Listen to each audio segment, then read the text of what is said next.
धाकड़ खबर बेखौफसुमा बेबाक अंदाज।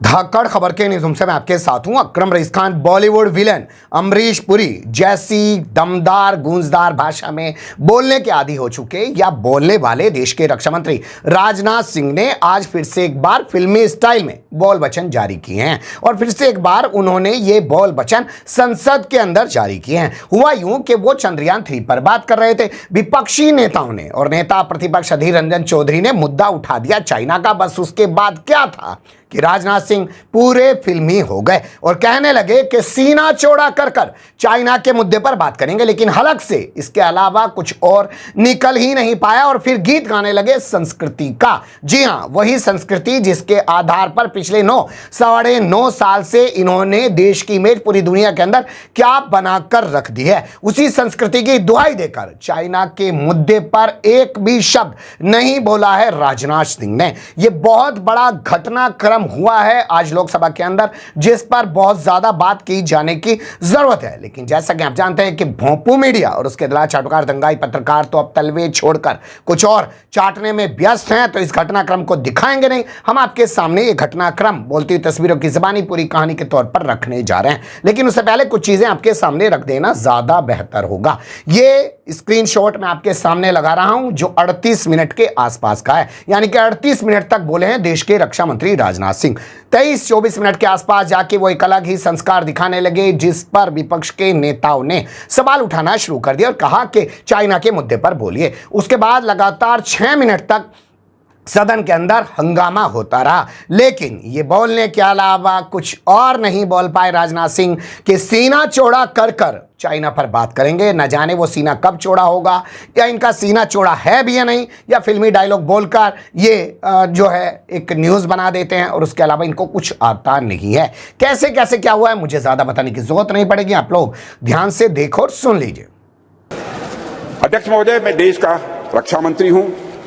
रक्षा मंत्रालय का दायित्व तो मेरे ऊपर है और देश की सुरक्षा का कार्यभार देख रहा हूं। जब मैं यहां आ रहा था तो मैं रास्ते मैंने सोचा कि चंद्रयान 3 की सफलता को देश के रक्षा मंत्री होने के नाते मैं किस नजरिए से देखता हूं। इस पर भी मैंने अपनी कुछ बातें आपके सामने में रखना चाहूंगा। मैं अपनी बात पर आऊं इसके लिए मैं आपको थोड़ा पीछे भी ले जाना चाहूंगा अध्यक्ष महोदय, और कुछ एक उदाहरण भी इस सदन के समक्ष आपके माध्यम से रखना चाहूंगा।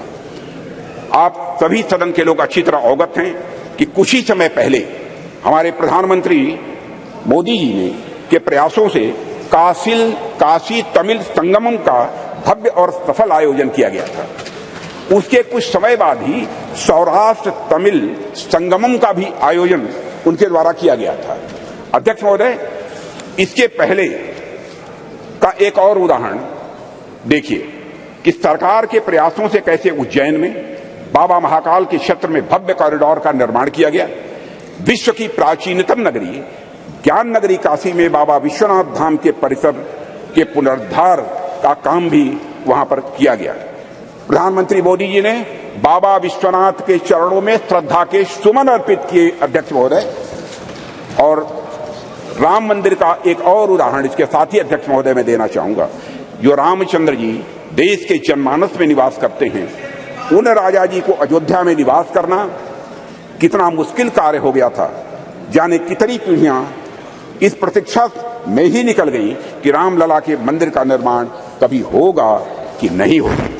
सैकड़ों वर्षों से राम मंदिर बनने का सपना पाले बैठे उन भक्तों ने इसे बस एक सपना भर ही मान लिया था, कभी न पूरा होने वाला सपना ऐसा मान लिया था। पर माननीय प्रधानमंत्री जी के नेतृत्व में सरकार का प्रयास देखिए अध्यक्ष महोदय कि आज अयोध्या में राम मंदिर के निर्माण का कार्य बड़े जोर शोर के साथ चल रहा है। और अध्यक्ष महोदय, राष्ट्र में सांस्कृतिक उत्कर्ष के एक नए युग का प्रारंभ हुआ है। राष्ट्र के प्रयासों से भगवान राम अपने नए अवतार में जल्द ही जनता के सामने होंगे और यह भारतवासियों की मैं समझता हूं एक बहुत बड़ी, बहुत शानदार यह उपलब्धि होगी अध्यक्ष महोदय। अध्यक्ष महोदय, इस प्रकार के कुछ और उदाहरण देखिए। गंगा जैसी अनेक नदियों का पुनरुद्धार किया गया। हम देशव्यापी अभियान चलाकर हम गंगा, यमुना और नर्मदा जैसी नदियों की सफाई और उनके संरक्षण का कार्य कर रहे हैं। ऐसे ही अनेक उपक्रम सरकार द्वारा किए जा रहे हैं जो हमारी संस्कृति और परंपरा से जुड़ी चीजों को सहेजने और सुरक्षित रखने का वो काम कर रहे हैं। अध्यक्ष महोदय, आप सभी राष्ट्र के उपयुक्त विकास के लिए अनेक प्रकार की सुरक्षा से भी मैं समझता हूं सदन के सम्मानित सदस्य अच्छी तरह अवगत होंगे। आप सभी सीमा सुरक्षा, आर्थिक सुरक्षा, सामाजिक सुरक्षा, खाद्य सुरक्षा, ऊर्जा सुरक्षा और पर्यावरण सुरक्षा के बारे में मैं समझता हूं हम सभी समय समय पर चर्चा भी करते रहते हैं। अब तो पूरी हिम्मत है, पूरी हिम्मत है, पूरी हिम्मत है, पूरी हिम्मत है।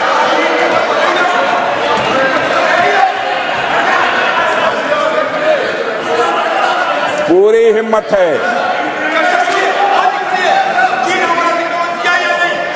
पूरी हिम्मत है। मत इतिहास में मत ले जाओ अधीर रंजन जी, इतिहास में मत ले जाइए। माननीय सदस्य प्लीज चर्चा चीन पर भी अध्यक्ष महोदय, अरे भाई अब सुन लिया आपकी बात, मेरी बात सुन लिया।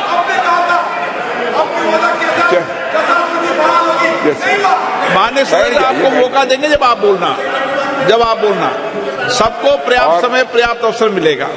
और मैं बतलाना चाहता हूं अध्यक्ष महोदय, मैं बीच में कहीं पर अपने को डिबेट नहीं करना चाहता हूं।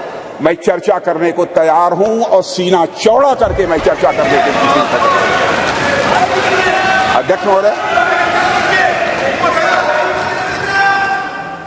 अध्यक्ष महोदय, आप सभी राष्ट्र के उपयुक्त विकास के लिए अनेक प्रकार की सुरक्षा से हमारे सदन के सम्मानित सदस्य अवगत होंगे।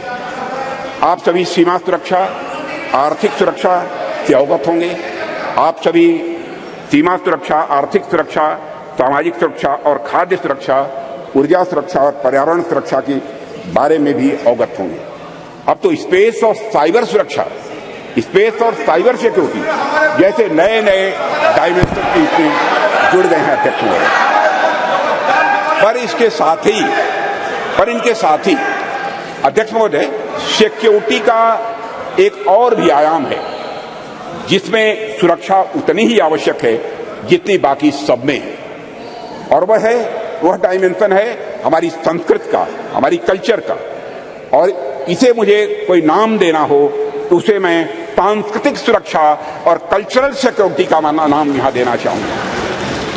और अध्यक्ष महोदय, जब मैं यहां कल्चर अथवा संस्कृति के बारे में कुछ कह रहा हूं तो उससे मेरा मतलब हमारी जीवन पद्धति से है, हमारे लाइफ सिस्टम से। संस्कृति से मेरा मतलब हमारे खान पान, वेशभूषा, रीति रिवाज, रहन सहन और हमारे विचारों से है। अध्यक्ष महोदय, मैं किसी राष्ट्र की अस्मिता को अक्षुण्ण रखने के लिए जिस तरह से वहां की सीमाई सुरक्षा और बाकी अन्य चीजों की सुरक्षा आवश्यक होती है, उसी प्रकार उसकी अस्मिता को बनाए रखने के लिए वहां की संस्कृति की सुरक्षा भी उतनी ही आवश्यक होती है। और अध्यक्ष महोदय, और इन उदाहरणों से मैंने यह स्पष्ट करने का प्रयास किया है कि हमारी सरकार भारतीय सांस्कृतिक विरासत को तवज्जो देते हुए सांस्कृतिक सुरक्षा के प्रति भी उतनी ही गंभीर है जितनी अन्य बाकी सुरक्षा के प्रति हमारी सरकार गंभीर है। अध्यक्ष महोदय, आज जब यहां पर चंद्रयान की चर्चा हो रही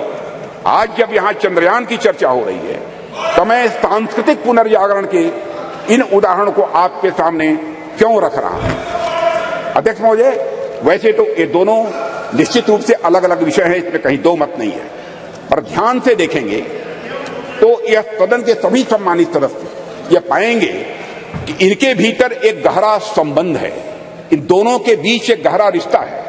अध्यक्ष महोदय, विश्व का इतिहास उठाकर कोई देखे तो आप पाएंगे कोई भी ऐसा राष्ट्र नहीं है, कोई भी ऐसा समाज नहीं है जिसने सांस्कृतिक पुनर्जागरण के बिना आर्थिक, सामाजिक, राजनीतिक और वैज्ञानिक प्रगति की हो। दुनिया में कोई देश नहीं मिलेगा। सुन लिया आपने, चंद्रयान 3 की गाथाएं गाई जा रही हैं और बताया जा रहा है कि राम मंदिर बन गया है, महालोक बन गया है, काशी बन गया है, ये बन गया है और वो बन गया है। लगता है राजनाथ सिंह का मंत्रालय बदल देना चाहिए, इनको भक्ति मंत्रालय देते रह जाए। जैसे सुबह सुबह बहुत सारे चैनल आते हैं ना, वहां पर राजनाथ सिंह को भेज देना चाहिए और रात दिन बस बैठ के वो ये बताते रहे कि क्या संस्कृति है, क्या सभ्यता है, क्योंकि रक्षा मंत्रालय जैसा तो कुछ उनके अंदर नजर आता नहीं है। अगर होता तो जरूर वो आज जाहिर करते, फिर हम लोग भी कहते कि वाकई में बोलने की जरूरत नहीं है कि सीना चौड़ा है, सीना वाकई में चौड़ा इनका है। बने रहेगा धाकड़ खबर के साथ। कमेंट्स के रूप में आप लोग अपनी राय दे सकते हैं, खबर को लाइक कर सकते हैं, चैनल को सब्सक्राइब कर सकते हैं और ज़्यादा से ज़्यादा हमारी खबरों को शेयर कर सकते हैं। फिर ऐसे ही किसी सुलगते हुए या उलझते मुद्दे लेकर मैं आपके सामने हूँगा हाजिर। फिलहाल अभी मुझे दें इजाज़त।